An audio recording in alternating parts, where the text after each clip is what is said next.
Doctor விஜயபாஸ்கருடைய வீட்டுல அமலாக்கத்துறை சோதனை நடைபெற்று வருது. இது வந்து தேர்தல் நேரத்துல அதிமுகவுக்கு தரக்கூடிய அரசியல் நெருக்கடியா பாக்குறீங்களா? உங்க கருத்து? அதிமுகவுக்கு நெருக்கடி என்ற பேச்சு கேட்கல.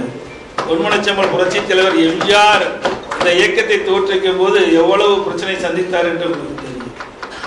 அவருடைய மறைவுக்கு பிறகு இதை புரட்சி தலைவி அம்மா இந்த இயக்கத்தை தோற்றுவிக்கின்ற பொழுது எவ்வளவு பிரச்சனைகளை சந்தித்தார். இருவரும் தலைவர்கள் இப்படி வெற்றி கண்டார்களோ அதே போல நாங்களும் அனைத்து இந்திய அண்ணா திராவிட முன்னேற்ற கழக நிர்வாகிகளும் தொண்டர்களும் அந்த வெற்றி பெறுவோம். நாங்கள் சட்ட ரீதியாக அனைத்து சந்திப்போம்.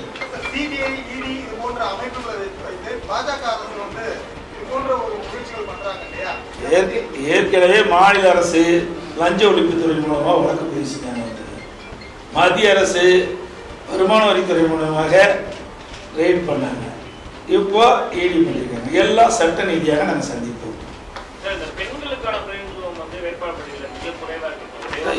இருக்குது ஒரு நாங்கள் திருநெல்வேலி அறிவிச்சிருக்கிறோமே, எங்கள் விருப்பப்பட்டு கேட்கும் போது நாங்கள் கொடுப்போம். அது இப்போ நாடாளுமன்ற தேர்தல் போது 6 சட்டமன்ற தொகுதிகள் அன்றைக்கி வருது. இதெல்லாம் பரிசீலி தான் நம்ம வெற்றி வாய்ப்பு பொறுத்து தான் கொடுப்போம். பெண்களுக்கு முன்னுரிமை கொடுக்கின்ற கட்சி அனைத்து இந்திய அண்ணா திராவிட முன்னேற்ற கழக கட்சி. திமுக இருக்குதா எங்களுக்கு நம்ம கொடுத்துருக்கிறோம். எஸ்டிபி கட்சி கொடுத்துருக்கோம். எஸ்டிபி கட்சி கொடுத்துருக்குறோம். இது வந்து மத நீதியாக நடத்துகிற கட்சி அல்ல. முதல் புரிஞ்சுங்க. நீங்கள் கேட்குற கேள்வி தவறான கேள்வி. மதச்சார்பற்ற நாடு. நான் அறிக்கைகளோடு விட்டுக்கிறேன், ட்விட்டரில் விட்டுக்கிறேன். மதச்சார்பற்ற நாட்டில் எல்லா மதம் சமம்.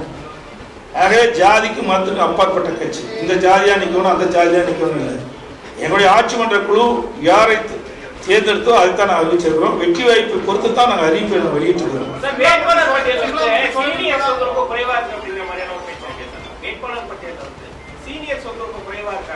இது ஜூனியர் சீனியரே கிடையாது.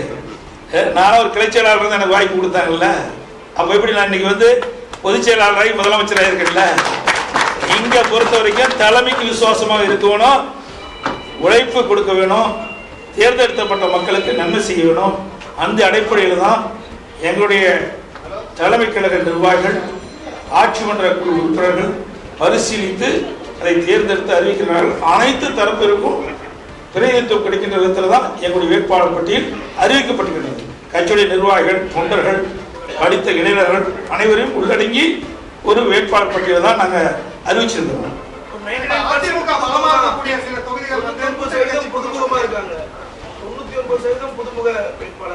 அதுல என்ன தவறு இருக்குது? அப்படியெல்லாம் கிடையாது. கட்சியில வந்து அனைத்து இருந்தால் தான் வாழையடி வாழையாக இந்த கட்சி வளர்ந்து கொண்டு இருக்க வேண்டும் என்று சொன்னால் அனைவரையும் உள்ளடங்கிய வேட்பாளர் பட்டியல் இருந்தால் தான் அது சிறந்ததாக இருக்கும். அது கட்சிக்கு வளர்ச்சியை கொடுக்கும். அப்பொழுதுதான் அனைத்து தொண்டர்களும் தங்களுக்கு வாய்ப்பு இருக்கிறது என்று கட்சிக்கு விசுவாசமாக இருப்பார்கள், மக்களுக்கு உழைப்பார்கள். அதன் மூலம் கட்சி வளரும், மக்களுக்கும் எங்களுடைய இயக்கத்தின் மூலமாக சேவை கிடைக்கும்.